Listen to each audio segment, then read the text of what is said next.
기초 수급자를 15년 넘게 유지를 하면서 살아왔고요. 그리고 중증 8인자 부족 혈우병 환자예요, 작가님. 네.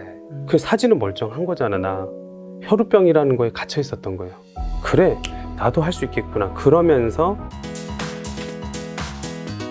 혹시 요 두 개 회사를 합치면 그 네네. 매출액 네네. 이제 올해가 벌써 2021년이잖아요. 네네네. 작년도 기준으로 어느 정도 나왔을까요? 한 100억 넘는 것 같습니다. 두 개 합치면 이제 100억은 충분히 넘는. 네네네네. 어린 시절부터 집안의 도움이라든가 아니면 좀 가정 환경이 괜찮고 해서 이런 창업이라는 게 쉽지가 않잖아요. 그쵸. 좀 어떠셨는지. 혹시 혈우병이라고 아세요, 작가님? 단어는 들어는 보긴 했습니다. 공부를 안 하셨네요, 작가님. 어렸을 때 네. 교과서에 나오는데. 이제 피가 뭐 이제 관련된 뭐. 피가 안 멈춰서. 네, 그렇죠, 그렇죠. 갑자기 당하시네, 공부하는다니까. 저는 기초 수급자를 15년 넘게 유지를 하면서 살아왔고요. 그리고 중증 8인자 부족 혈우병 환자예요, 작가님. 네. 그리고 어렸을 때 얘기를 다 해야 되나, 다 어차피 아직도 제 얘기를 하는 게 좀, 아직도 강의를 이렇게 많이 하고 네네. 그러면서 트라우마를 많이 극복이 되는데, 그래도 막 망설여지는 건 사실인 것 같아요. 그렇죠, 우리. 그렇죠. 어렸을 때 그래서 너무 가난하니까 네. 아버지가 3명이나 있었거든요. 세 명이시라고요? 네, 근데 공교롭게 3분 다 또 다 돌아가셨어요. 새 아빠가. 예, 충격받으셨나요? 네, 조금. 예, 아버지가 한 명도 아니고 저는 3명이었거든요. 그래서 네네. 그러니까 엄마가 이제 식당에서 설거지하고 청소를 뭐 이렇게 시장에서 하고 해도 한 월급이 한 150만 원 정도밖에 안 되세요. 근데 제가 혈우병 환자가 당시는 의료보험이 너무 안 좋으니까 네. 그만큼 의료비가 한 100 얼마씩 이렇게 들어가고 하니까 늘 힘든 삶의 연속이었죠. 그래서 저희 어머니께서 당시 두 가지를 이렇게 생각을 하시잖아요. 대부분 네. 아이를 키우면서 네. 죽든지 살든지. 네. 근데 저희 어머니도 긍정적이셔서 살자고 하면서 결국은 너무 힘드니까 혼자 극복이 이게 감당이 안 되니까 아픈 아이를 장애를 가지고 있는 혈우병 아이를 키우는 것도 버겁고 혼자 키우고 힘드시니까 남자를 선택하셨던 것 같아요. 새아빠를. 네. 근데 공교롭게 그 새아빠를 만났는데 사랑을 하신 거예요. 돈을 보고 이렇게 결혼한 게 아니라. 네네. 근데 무능력자의 알코올 중독자 이런 분을 만나셨죠. 그래서 늘 삶이 더 핍박받고 저는 제일 싫었던 거는 이제 첫 번째 아빠가 이렇게 술만 먹고 그렇게 저를 두드러 패세요. 어렸을 때 늘 기억은 옆집에 이제 단칸방에서 월세 5만 원 그런 방에서 살았는데 네. 옆집에 이제 젊은 부부가 트럭 운전사 삼촌이 사셨는데 네. 그 트럭에서 늘 바퀴 밑에서 팬티 바람으로 어린 아이들 하얀 메리아스에 이렇게 팬티 입잖아요. 어린 시절 그랬죠, 우리. 그거 입으셨죠. 네, 맞아요. 저도 그거 입고 항상 늘 엄마 올 때까지만 무서워서 맞으면서 기다렸던 기억밖에 없죠. 아버지의 기억은. 어린 시절 그만큼 좀 경제적으로 힘들었고 또 음. 정서적으로도 되게 힘들었던 거네요. 그니까요. 어렸을 때 제가 또 왕따였어요. 혈우병이 있다 보니까 네. 이렇게 동네에서도 구슬치기 하고 딱지치기 하고 막 놀라고 하면 엄마들이 엄청 뭐라 해요. 누가 쟤랑 놀아 했어? 쟤랑 놀지 말랬지. 하고 엉덩이 때리면서 네네. 피나면 안 멈추니까 혹시라도 전염될까봐. 맞아요. 그때는 상식이 없으니까 전염되고 피해가 올까봐. 그래서 어렸을 때는 늘 왕따였거든요. 네. 그래서 학교에 있을 때도 심지어는 선생님도 네. 놀러 와봐. 너 뭐 병 있다며. 애들 다 듣고 있는데 창피하게. 너 혈우병이 뭐야? 백혈병이 혈우병이 그게 뭐야? 근데 피가 나면 안 멈추는데 알았어. 너 꼼짝 말고 학교에 가만히 있어. 움직이지 마 1년 동안. 근데 그게 나를 보호해줘서가 그런 마음이 아니라는 걸 어린 아이도 안 거예요. 그쵸. 자기와 학생들을 보호하기 위해서 한 학생을 격리처럼 시켜버리는 뭐 그런 거죠. 그런 것도 있고 제가 봤을 때는 선생님이 문제가 생기면 교장 선생님은 학교에 문제가 생기니까 본인이 그때 어린아이 알아버렸어요. 아 여기서도 부익부 빈익빈이 있다라는 거. 가난하고 나같이 불쌍한 아이는 사랑을 잘 안 해주고 공부도 잘하고 집안 학벌이 좋고 이렇게 부모님이 이렇게 와서 막 선생님들 뒷바라지고 챙겨주는 아이한테는 더 사랑받고 잘해주는구나. 그렇죠. 진짜. 어렸을 때부터 그 더러운 자본주의를 알아버렸던 것 같아요. 사실 대표님과 저랑 연배가 좀 비슷하잖아요. 2살 정도 차이 나니까. 그쵸. 우리 어릴 때만 해도 그런 게 더 조금 눈으로 보여지게끔 선생님들이나 학생들도 그쵸. 행동했던 것 같아요. 요즘엔 오히려 그 경험이 있으시구나. 우리 요즘엔 오히려 좀 더 조심하기도 하고. 저 때는 그 어린 아이도 그거를 알 정도로 결국은 그래서 제가 왕따로 학교에서도 지금 이 네. 방송에서 어렸을 때 동창들 혹시 제 우리 반 아니었나? 그 정도로 제가 존재감이 없었어요. 어렸을 때는 가만히 있으라니까 그냥 바지에다 오줌 싸버리고 막 이랬거든요. 같은 경험을 한 사람이 제 옆에 있군요. 아 진짜요? 저도 어린 시절에 그 초등학교 한 4학년 때까지 아 진짜요?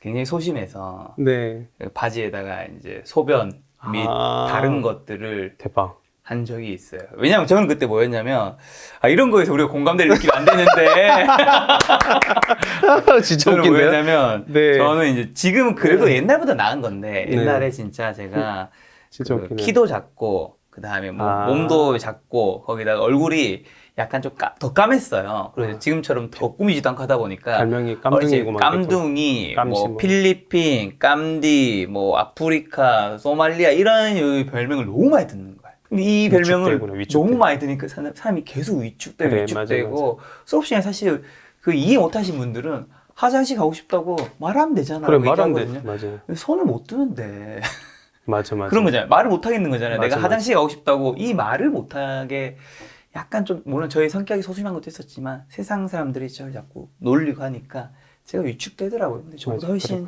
심했던 것이니까 당연히 위축되죠. 그 감정을 알아요. 아시겠구나. 알죠. 쌀 것 같은데 말을 해야 될 것 같아. 쌀 것 같아. 그리고 싸버렸잖아요. 싸버리는 거죠. 그 진짜 희한한 공감대는 처음이네요. 제가. 굉장한 이제 그때 싸고 난 다음에 그 어린 나이에도 굉장히 비참하고 자기감이 들어오고 막. 그래요. 어린 아이도 자존심, 어, 자존감 이런 게 있잖아요. 그리고 싸고 나면 또 사람들이 똥쟁이라고 또 놀리고. 맞아. 아, 아, 작가님도 그런 시절이 있었구나. 네. 더 알게 되네요.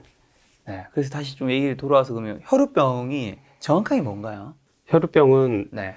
정확하게 말하면 피가 나면 안 멈추고요. 네. 와, 근데 조물주가 진짜 대박 잘 만든 게 뭔 줄 아세요? 혈우병이 피가 나면 안 멈추잖아요. 근데 여자는 안 만들었어. 한 달에 한 번씩 이렇게 하잖아요. 네. 여성분들은. 그죠. 마법에 빠진 날이 그래. 있죠. 근데 피가 안 멈추면 어떻게 되겠어요? 죽는 거죠. 근데 여자는 안 만들었어요. 혈우병을. 아, 혈우병 여자는 없어요? 남자만 있어요. 이건 저 지금 처음 알았어요. 그쵸. 대박이죠. 대박이죠. 여성분들 혈우병 안 걸리시는구나. 없어요. 여자는 XY 그거 해서 아, 보인자라고 해요. 여자는 갖고만 있는 거예요. 피가 그럼 안 멈춰서 혹시 뭐 그게 정말 심각했던 사건이 있다면 뭐 되게 많이 있으실 것 같긴 한데. 엄청 많죠. 죽을 고비를 너무 많이 넘겼고. 이거 동기부 영상의 최고인 것 같아요. 작가님. 억지로 이런 얘기를 막 질문해 주시는데. 선수인데요. 아니 궁금해서 갑자기 그 피가 나는 그러니까 우리한테 되게 사소한 피가 나는 그런 것들이 있을 수 있잖아요. 찰가상 같은 것들이. 근데 대표님한테는 요거조차도 되게 맞아요. 작가님을 여기까지 만난 건 참 기적이거든요. 네. 왜 여기까지 왔냐면 네. 사람이 이렇게 터닝 포인트 시점이 있잖아요. 그렇죠. 제가 피가 나도 3개월 동안 안 멈추고 그랬어요. 피가 안 멈추니까. 어느 날은 피가 너무 많이 나니까 네. 이제 자고 일어났던 아이가 이제 피가 방바닥에 막 베이갯잎이며 막 이불이며 난리가 난 거예요. 피가 자고 그쵸. 있는 동안 계속 흐르고 있는 거예요. 혈우병이 뭐냐면 작가님 여기 털도 많네. 징그러워. 왜 이렇게 털이 많아요? 설마 가슴에 털이 있는 거예요? 네네. 자, 빨리 대화의 주제로 예, 돌아와주세요. 죄송해요. 아니, 털이. 그래서 여기 이렇게 네. 피가 나면 네. 댐이 있어요. 우리 주인님이 지금 피가 났다. 네. 빨리 피를 막아야겠다. 댐을 탁 막으면 피가 지혈이 되잖아요. 막고 있으면. 네. 근데 저는 우리 주인님이 호동 주인님이 지금 피가 났네. 빨리 얘들아 피 막으러 가자. 근데 다 따라와야 되는데 아무도 없는 거예요. 아무도 없어? 그럼 흘러야겠네. 그러니까 나는 계속 흐르는 거예요. 네. 엄마가 수건을 갖고 이렇게 해서 택시 타고 가는데 하필이면 또 택시비가 없었던 거예요. 엄마가. 그때가 초등학교 1학년 때 좀 된 것 같은데 그때 택시 기사한테 그 얘기가 기억이 나요. 정말 아들이 피가 나서 멈추지 않으니까 죄송하다. 대학병원밖에 치료를 못 하거든요. 네. 일반 병원은 안 돼요. 그래서 갔는데 주소 알려주시면 꼭 보내드리겠다. 그랬는데 택시 기사가 갑자기 내리더니 재수 없으려니까 이런 쌍년이 내려. 전 아직도 그 오크발이 기억나요. 오커 있잖아요. 오커 군화를 신은 기사님이었는데 그러면서 머리카락을 끄집고 지근지근 밟는 거예요. 진짜 죽어라고 밟는 거예요. 저희 엄마를. 내리라고 택시비 없다니까. 그러니까 그 기사가 제가 봤을 때는 뭐 기분이 안 좋았던지 뭐 무슨 일이 있었겠죠. 이렇게 끄집고 한 바퀴를 도는데 제가 여기 앉아 있었을 거 아니에요. 네. 근데 어린 호동이가 계속 울고만 있었어요. 제가 그거를 병신같이. 지금 와서 보면 막 욕도 하고 뭐라고 했겠죠. 뭐 하는 거냐고. 근데 너무 무서워서 울기만 하고 있었던 거예요. 말리지도 못하고. 근데 그때 제가 스쳤던 생각은 지우개 훔치지 말고 친구하고 싸우지 말고 선생님들이 그런 게 나쁘다고 얘기를 했는데 네. 저는 가난이 죄라고 생각을 한 거예요.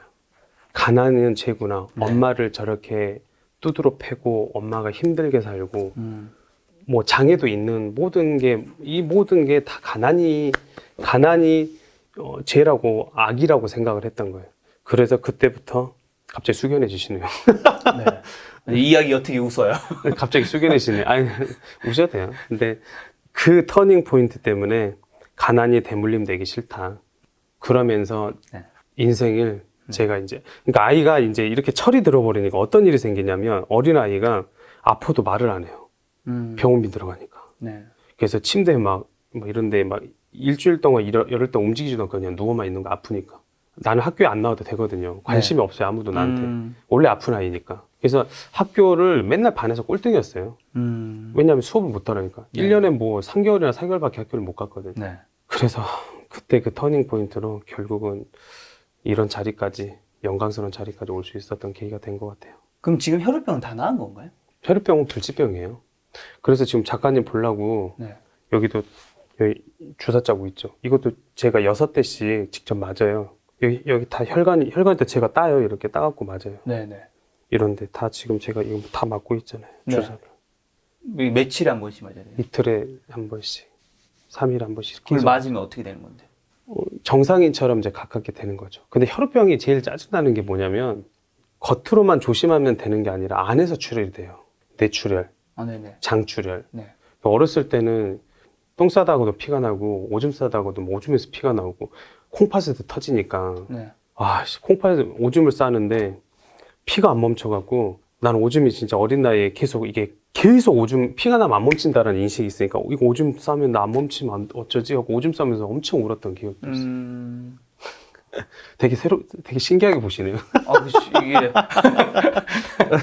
아니 레드썬 장난을 하나만 해주세요. 네? 이 진지한 얘기를 하시면서 네. 웃으면서 하니까 내가 네. 이게 웃어야 할지. 울면서 얘기할 수는 없잖아요. 울면서 얘기할 수는 없잖아요. 근데 어린아이 호동이한테는 너무 그러니까 사실 여기까지 온 거 진짜 기적이에요. 뭐 어쨌든 어린 시절에 굉장히 가난했고 그 다음에 가정 환경적으로도 그 아버님이 세 분 계실 정도로도 여러 가지 또 뭔가 폭행이라든 이런 것들도 있었고 좀 힘들었고 네. 그다음 혈우병이라서 신체적으로 굉장히 힘들었던 거잖아요. 그럼 이제 지금은 아까 전에 대표님 말씀해 주신 게 현재 프랜차이즈가 뭐 라라 브레드가 8호점까지 있고 그다음에 타르타르 디저트 카페가 18호점까지 18호점까지 있고 그리고 매출액이 지금 두 개 합쳐서 100억이 넘으시잖아요. 이 사이에 지금 이 여백은 뭔가요? 제가 매출을 100억 하고 부동산으로 이제 뭐 뒤에 얘기하겠지만 100억이 되는 거는 조금 더 나은 수준이지 네. 엄청 큰 일은 아니에요. 작가님이 여기 나오는 게스트를 비하면 다 그냥 미약한데 제가 여기 나온 게 좀 특별한 건 네네. 장애가 있고 그 가난을 개천에서 지금 욕이 안 나잖아요. 뱀도 안 나온다잖아요. 네. 부익부 빈익비 너무 커져서 이게 계층 사다리가 아예 끊어져 버렸잖아요. 근데도 이 사람이 여기까지 절망 속에서 저는 어렸을 때 네이버가 있었으면 죽었을 거예요. 자살을 하는 방법 배워갖고 늘 죽을 생각만 했거든요. 엄마도 저한테 뭐하러 태어나갖고 이 고생을 하냐 죽어버려. 전라도 말로 저희는 죽어버려야 저리 가 죽어버려 막 계속 이랬거든요. 늘 저는 괴물 취급받고 네네. 아무 삶에 희망도 없고 나는 왜 태어났냐. 사람들 다 나를 무시하고 싫어하고 네. 자존감이 바닥이었는데 그 아이가 그 어떤 터닝 포인트가 이제 하나씩 제가 얘기해 드릴 텐데 네. 그 계기로 그 모티브가 강력하게 성장을 하면서 여기까지 기적을 만들어낸 사실이 네. 이게 팩트거든요. 그래서 이것 때문에 요즘 저를 좀 많이 귀감이 되시고 네. 사람들이 좀 좋게 봐주시고 이걸 통해서 투영을 하시면서 지금 다들 비트코인이나 네. 뭐 알지도 못하는 주식을 투기하면서 네. 뭐 코인도 뭐 이상한 코인들 다 찾아가면서 뭐 불법적인 거 노력하지 않고 그 요행만 바라시는 이 사회가 그렇죠, 그렇죠. 갑자기 그런 제가 부분이 이제 많죠. 할 수 있다고 나타나니까 네, 난 할 수 있다고 얘기를 하거든요. 네. 할 수 있다고 나타나니까 좀 신선하고 다들 좋아하시는 것 같아요. 아, 그렇죠. 굉장히 사실 여러 가지 역경이 합쳐지셨죠. 그 혈우병이라든가, 그 다음에 가난이라든가, 그 다음에 뭐 가정 환경이라든가. 또 중학교 졸업입니다. 고등학교를 네. 아예 안 가신 건가요? 네, 1학년 때까지만 하고요. 그러면 현재는 이제 중졸이신 거잖아요. 네, 중졸입니다. 중졸에 가난에 혈우병에 가정 환경도 힘드셨는데, 그러면 돈을 벌기 위해서 처음에 뭘 하셨는데요? 그래서 지금 보니까 그게 성장 그 네. 시그릿에 있었던 거더라고요. 제가 우연히 했던 거는. 네. 그러니까 당시에 제가 혼자 외롭게 있다 보니까 자문자답을 되게 잘했어요. 네. 근데 그게 메타인지를 늘어나는 방법이었더라고요. 음. 근데 제가 혼자 학교에서 나오면서 뭐하러 학교 다니냐. 뭐하러 학교 다니게 학교 졸업하라니까. 그렇죠, 그렇죠. 그럼 대학교 가려고? 대학교 뭐하러 가? 엄마가 등록금 음. 빚내서라도 대학은 보낸다니까. 우리 부모님 때 비슷한 그렇죠, 세대시니까. 그렇죠, 그렇죠. 어떻게 해서나 가방끈을 길게끔 해주시려고 하는 거잖아요. 그렇죠. 근데 저는 들러리가 싫었어요. 네가 그럼 학교 다니면서 대학교 다니면 뭐 할 건데? 월급 뭐 150, 200만 원 받으면서 뭐 할 건데? 그냥 네 주체적인 삶 살아. 네 하고 싶은 거. 네 좋아하는 거 뭐야? 네 잘하는 거 뭐야? 아무것도 없는데?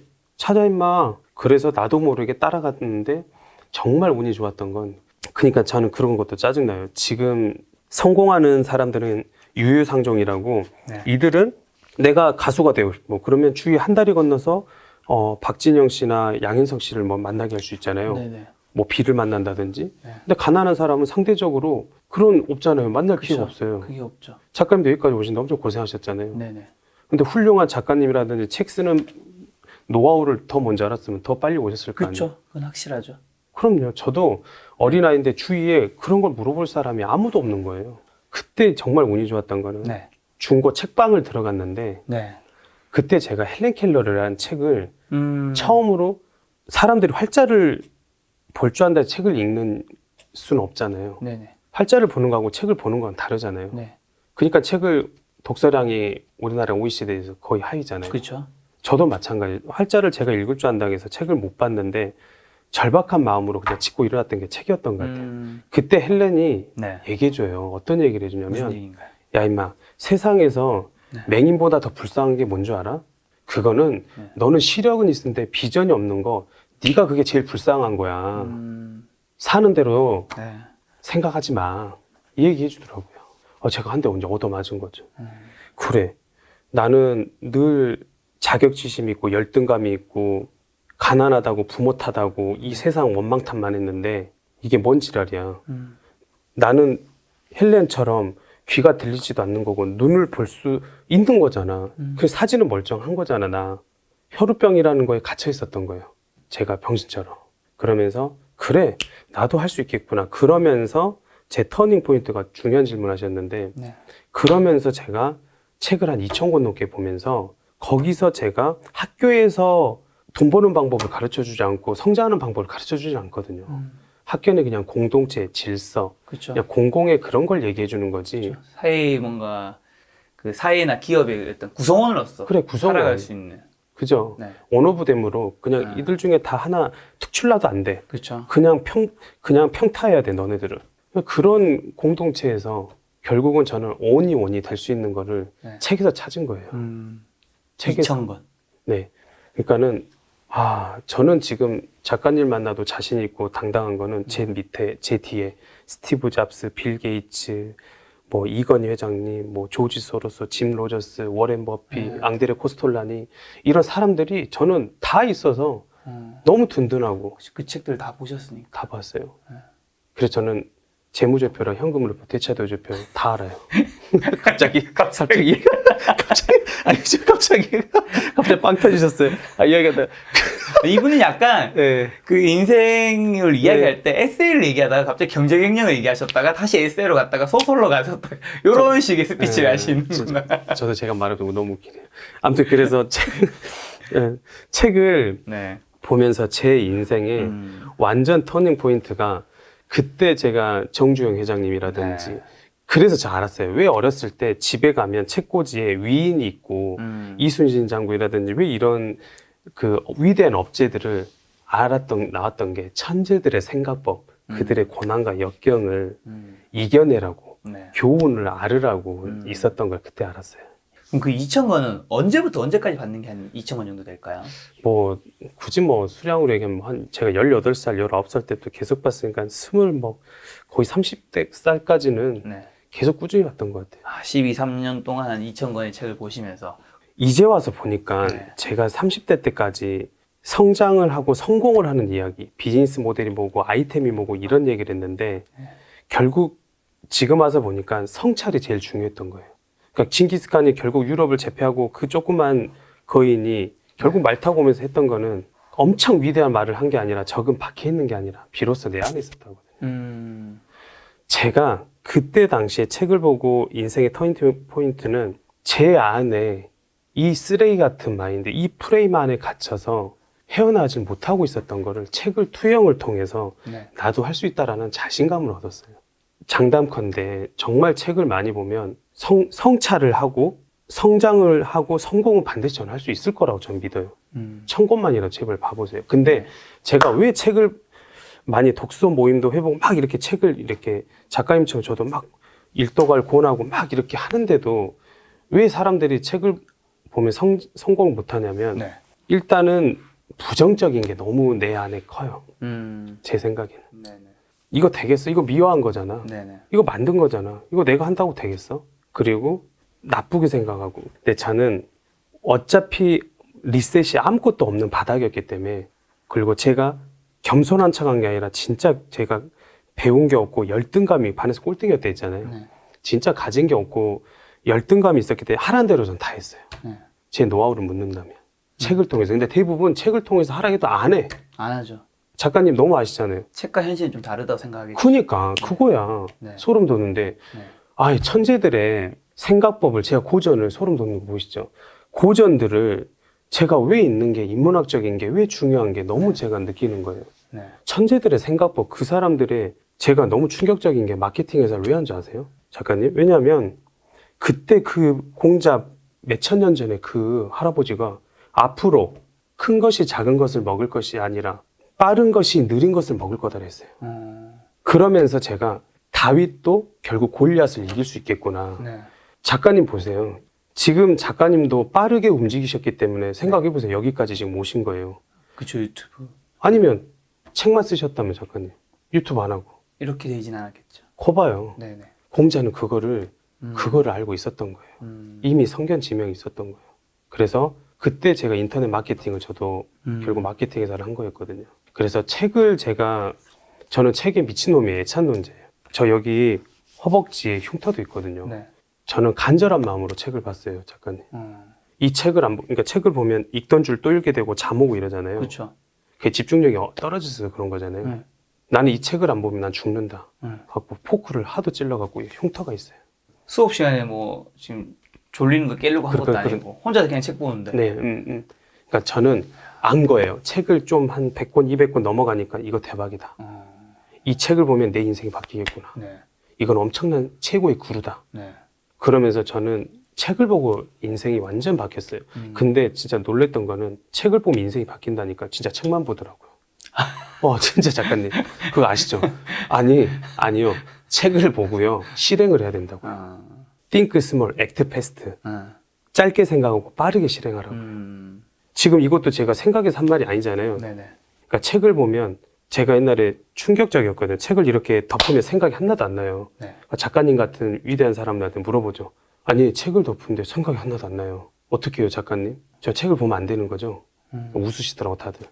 아니요. 살면서 이 책 속 한 장 한 장의 지혜가 분명히 나올 텐데 어느 순간에 스키마에서 번떡번떡 하실 거다. 방금 나왔잖아요. 액트 패스트 나라고. 띵크 스몰. 이거 어디서 갑자기 나왔겠어요. 책을 보니까 순간에 스키마가 번떡번떡 하면서 성장을 했던 계기가 됐어요. 대표님의 인생의 터닝 포인트와 모멘텀에는 책이 있었고 그 책을 단순히 보는 걸 넘어서 많이 보셨고 많이 본 걸 또 빠르게 대표님이 삶에 이제 적용하셨던 게 네, 맞습니다. 큰 대표님의 핵심 요인이겠네요. 네, 저는 그래서 네. 실행을 늘 저희 창업에서는 파일럿 정신이라거든요. 네. 빨리 띄우고 저희 창업오빠에서 얘기해요. 린 스타트업 전략이라고. 저희 과학자하고 똑같거든요. 네. 그 작가님도 똑같이 그렇게 하고 계세요. 시도하라. 네. 그리고 실패하라. 그리고 뒤돌아와서 더 수정하고 해서 보완하고 해서 다시 돌아와서 네. 승리하라. 네. 이런 거거든요. 그렇죠. 그러니까 우리 과학자 똑같아요. 가설을 세우면 검증을 하셔야 되잖아요. 그렇죠. 작가님. 그렇죠. 그러려면 어떻게 해요? 실험을. 빨리 해야죠. 예, 실험을 계속하고 빨리 하고. 많은 시청자분들이 책을 안 보는 이유는 저는 알 것 같아요. 왜냐하면 알죠. 일단 뭐 대표적인 이유는 너무 바쁘다. 삶이 너무 바빠서 책을 볼 시간이 없다. 이런 얘기를 많이 하시는데. 저 짜증나요. 그 말 진짜. 그리고 두 번째는 그 얘기를 많이 하시는 것 같아요. 책을 봐도 책은 책이고 내 삶은 변하지가 않더라. 어떻게 보면 좀 삶이 변할 수 있을까요? 그러니까 저는 책을 취미라고 하는 사람 제일 짜증나요. 취미 아니에요. 내가 살아남는 방법, 생존을 배우는 거예요. 엄청 중요한 얘기예요, 작가님. 작가님도 좀 얘기 좀 해주세요. 책이 얼마나 중요한지 좀 사람들한테. 아니, 책을 오늘 좀. 저는 이야기를 들으러 아, 그러세요? 대표님 이야기를 들으러 왔기 그래서 때문에. 지금, 얘기 많이. 작가님, 난 진짜, 왜 일본이 선진국이 됐게요? 아시잖아요. 저는 너무 충격적인 게, 비행기를 타거나, 제가 열차를 타면 특실이라든지 1등석이 있잖아요. 제가 우연히 1등석을 타본 적이 있는데 너무 충격받았어요. 와, 이건 설국열차구나. 가난한 사람은 영상을 보고 잠만 죽어라 자고 휴대폰 보고 있죠. 휴대폰 보고 있는데 성장하고 성공한 사람들은 책을 보고 있어요. 아니면 신문을 또 보고 신문을, 있거나. 페이퍼를 보고, 이코노미 신문을 보고 있고. 네. 부자들을 원망하고 미워해서는 안 돼요. 그럼 본인 지는 거예요. 그래서 시기하고 질투하고 욕하고 덧글에다 막 그럴 시간에 저는 책 한 페이지를 더 보면 인생이 바뀐다고 저는 믿고 있어요. 제가 그렇게 바뀌었잖아요. 그렇죠. 저는 호구가 아니에요. 남의 얘기를 하는 게 아니에요.